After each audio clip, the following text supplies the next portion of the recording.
சந்தேகத்திற்கிடமான உள்ளடக்கங்கள் எவ்வாறு கண்காணிக்கப்படுகின்றன என்பதை விளக்குமாறு டிக்டாக் நிறுவனத்தை மலேசியா கேட்டுக் கொண்டுள்ளது.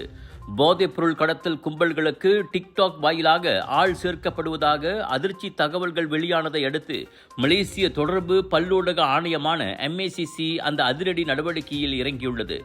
கணிசமான சம்பளம் என்ற பெயரில் டிக்டாக் வழியாக வேலைவாய்ப்பு விளம்பரங்களை வெளியிட்டு இங்கிலாந்தின் மான்செஸ்டருக்கு போதைப்பொருளை லாபகமாக கடத்துவதற்காக கும்பல்கள் அப்பாவி மக்களை பயன்படுத்தியுள்ளன. அப்படி ஏமாந்து போன ஜோஹோரைச் சேர்ந்த 2 ஜோடிகள் அண்மையில் பினாங்கு அனைத்துலக விமான நிலையத்தில் அதிகாரிகளிடம் சிக்கின. இதையடுத்தே குற்றவியல் நோக்கங்களுக்காக வடிவமைக்கப்பட்டதாக நம்பப்படும் உள்ளடக்கம் அல்லது விளம்பரங்களுக்கான கண்காணிப்பு வழிமுறை மற்றும் உள் அமலாக்கம் குறித்து டிக்டாக்கிடம் அதிகாரப்பூர்வ விளக்கத்தை கேட்டுள்ளோம் என MCMC ஒரு அறிக்கையில் தெரிவித்துள்ளது. தவறான இணைய பயன்பாடு மற்றும் குற்றச்செயல் நோக்கங்களுக்காக சமூக ஊடகங்கள் பயன்படுத்தப்படுவது ஆகியவை 1998ஆம் ஆண்டு தகவல் மற்றும் தொடர்பு பல்லூடக சட்டத்தின் கீழ் கடும் குற்றமாகும் என்பதையும் MCMC மேற்கோள் காட்டியுள்ளது.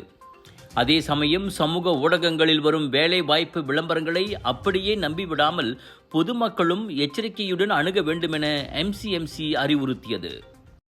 எல்லா நோய்களுக்கு முக்கிய காரணம் ரத்த ஓட்டம் சரியா இல்லாததுங்க. குறிப்பா தலைவலி, உடம்பு வலி, மறுத்து போறது, வசதியா இருக்கிறது, மூச்சு திணறல் மற்றும் பல.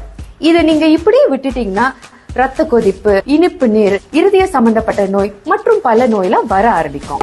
டென்ஷன் ரத்த ஓட்டத்தை சீராக்கிடும். இது நவீன முறையில தயாரிக்கப்பட்டது. ஆண்டுகளா மலேசியால பயன்படுத்துறாங்க.